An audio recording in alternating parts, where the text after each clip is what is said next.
Hello and welcome to our latest video, where we're going to learn more about the development of a new organisational strategy for MCR Pathways. From adapting to change, providing direction and purpose, to determining clear and consistent decision making and much more, the development of our new organisational strategy is so important in realising our vision, ensuring every young person who's had the most unfair start in life has someone to help them find their path through the power of mentoring. And I'm delighted today to say I'm joined by Melodie Crumlin, Deputy CEO, MCR Pathways. Hello, who's been leading on this project. So how are we feeling today under the lights and the cameras? Absolutely fine. I'm at home. Absolutely. I'm at home. Absolutely. Jazz hands and all. Jazz hands and all. We're going to explore the development of this new strategy for MCR Pathways. So to start us off, Melodie, can you tell us why it was time to develop a new strategy? Yeah, I suppose we're developing a new strategy because the world has changed, Gary, as you know, and so have the needs of our young people. The policy landscape has shifted, and in response to that, we set a bold new ambition until everyone has someone to help them find their way. So it was important for us to really think about, okay, and amongst that context, where do we go? How can we further support those needs of young people? How can we reach more young people? But ensure that, every young person who needs it, we're here for them. Absolutely. And it's clear, having worked here for some time now, that you're a seasoned pro at organisational development and strategy development, Melodie. But for those who maybe this is a new concept, it's clear that in many cases when you're developing new strategies, it'll involve engaging your key audiences. So can you tell us who's been involved in this process? Of course. So for us, it's really the strategy's been shaped by the voices that matter the most. So by that has been our young people, our mentors, our staff, or our team, I should say, our employer partners who come from a range of different sectors, our schools and local authorities. So I've had the privilege actually of going up and down the length and the breadth of the country to just listen to what people are saying, and in response to that, really galvanising what does that mean in terms of a strategy for us. Indeed, and often requiring quite tailored approaches. You've talked, from young people to working with, adult mentors and so on. There's tailored approaches there. So how have we actually engaged these audiences to get the best possible response? For us, it's been very much about meeting people where they're at. So, as I said, going out and about, going into schools and chatting to young people through interactive workshops and I say interactive from, pens, Post-its, drawings, magazine cutouts, really, really creative in terms of how young people have been able to tell us where they want to see MCR Pathways going, right through to, a national survey for mentors, conversations with employer partners over a cup of tea, like this. Again, round to that kind of formal approach around surveys as well.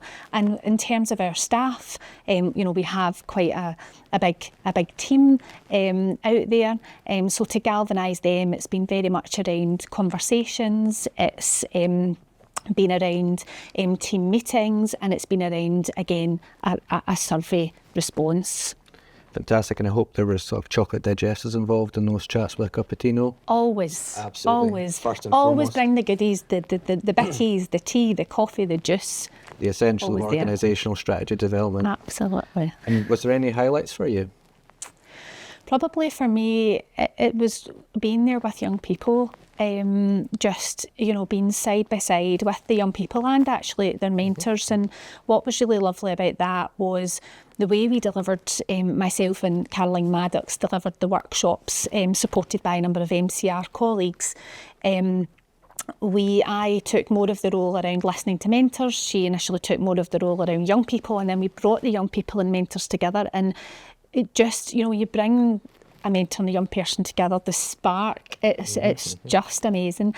And I watched so many beautiful moments of young people and mentors sitting, talking about their aspirations for their organisation, what they wanted to see more of, what they wanted less of, and just having real honest, enriching conversations was just lovely.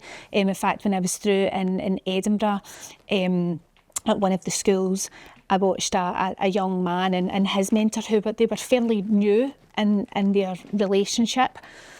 Just something, there was a turning point in the activity that they were doing, and the young person had wrote a note on a post-it to give to his mentor, and it was a lovely thank you to him, and he gave that over, and just watching the mentor's reaction, it was just beautiful. Yes. Lovely. And I guess that's massive in terms of gaining that input for the development of the new strategy, but also I guess for yourself, Caroline, and other team members, that must have been a real strong reminder of why we do this. Oh, absolutely. I mean, for me, that's like rocket fuel. Yes, indeed, absolutely. Do you know, because that's why I do what I do, is always grounded in that young person, that mentor, that lived experience. So it is, and I think, you know, from a strategy, God, it sounds so theoretical, doesn't it? It does. When actually, for us, it's about the real life stories, it's about the actions that will shape and deliver on that. So we've had a real comprehensive process of consultation there that's been really tailored. So from the engagement sessions in schools to surveys, Melodie, what are audiences telling us? Well, do you know, and it's funny bearing in mind that this is, you know, such a diverse group of stakeholders, if you like. It's true. But the message is quite loud and clear in terms of what each of those groups are telling us, is that they want more. They want more. They want us to reach more young people. Our young people really want to ensure that we can advocate for them, to say, you know, mentoring has to be put first. It's a number one priority for them. Absolutely. And in some cases, sometimes our young people don't feel that can be the case. So really a stronger voice there. Our young people, again, you know, they have so much to offer and give that they want more of a say. They want more of a say in their mentoring, in the programme's entirety and the development. Across all groups, again, this more collaboration. So very much for us, what I was hearing was we want more, we want deeper. It wasn't necessarily we don't want that or we don't see this. It was very much, you know, kind of going deeper into what we already do best in terms of providing that one consistent adult for a young person. And there was a real clear alignment on the inclusivity of our work, and that idea of, again, the kind of being better connected, collaboration. And we know that we can't do this on our own. No. You know, it really, you know, the saying where it takes a village to raise a child, and our village are those employer partners, are those mentors, are those donors, are the schools, are the adults in and around that school, so that we have that wraparound approach for our young people. And I believe as well, I guess what you've just said there has gone towards the creation of, I guess, 3 organisational pillars that essentially will guide our work for. It's a process of probably 3 years we expect to basically achieve our new strategy. We do, yeah, and our 3 pillars are bold. You know, the first one is very much looking at meeting young people where they're at. The second pillar is how we support and value our mentors and partners. And then our third pillar is very much focused on our organisation and really strengthening the foundations of MCR Pathways. Absolutely. I think just moving on to sort of the next question, we had our staff conference last week, which I think was the first ever, wasn't it? It was the first ever staff conference. Where it brought team members from across the United Kingdom. And I'm going to quote you directly here, Melodie, that you said during your presentation that strategy sets the direction and culture determines whether we'll get there. So I think for me it was clear that there's wider output here. Beyond the pillars, it's also looking at a refreshed set of values and behaviours that will help guide our team in achieving our vision. Absolutely, and that statement is one I really, really believe in, because at the end of the day, we could have, you know, the most comprehensive, best strategy in the world that doesn't line a shelf, but without the right actions, behaviours, culture, we're not going to deliver on that.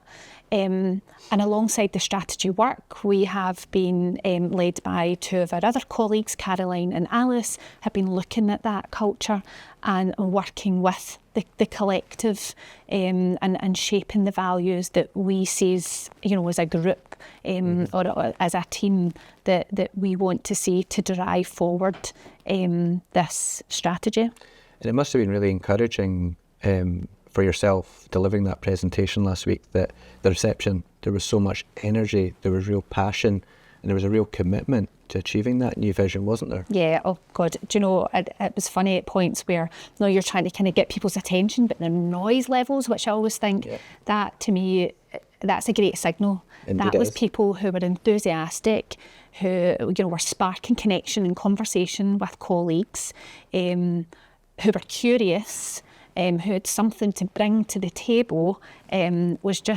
absolutely phenomenal. I think, certainly for me, I went away after the team gathering or staff conference, kind of up there where I think I got in and my husband was kind of scraping me down off the ceiling. So he was, but just the real buzz, passion, the courage within people, the transparency and honesty and the conversations that people were having on the back of the strategy and culture presentations were just exceptional. And it was a really fantastic way to end that session, where the whole day the theme was growing together. We'd been in breakout rooms and we're developing trees with all sorts of different themes about how we're going to work together, how as individuals, as senior leadership, we're all going to be aligned. But equally too, I guess it was a great way to end that staff conference by the fact you were painting a tree yourself using a potato, I believe, which must have been quite a humbling experience. It's fabulous. It just, me, outdoor play, which absolutely is something I'm very passionate about as well. So from using a potato to, I think I had potato and blue paint for my sky, right through to I had to colour a trunk with barbecue sauce and a spoon. I think that, there's certainly no airs and graces. You work with the tools that you have, and you make the best of a situation.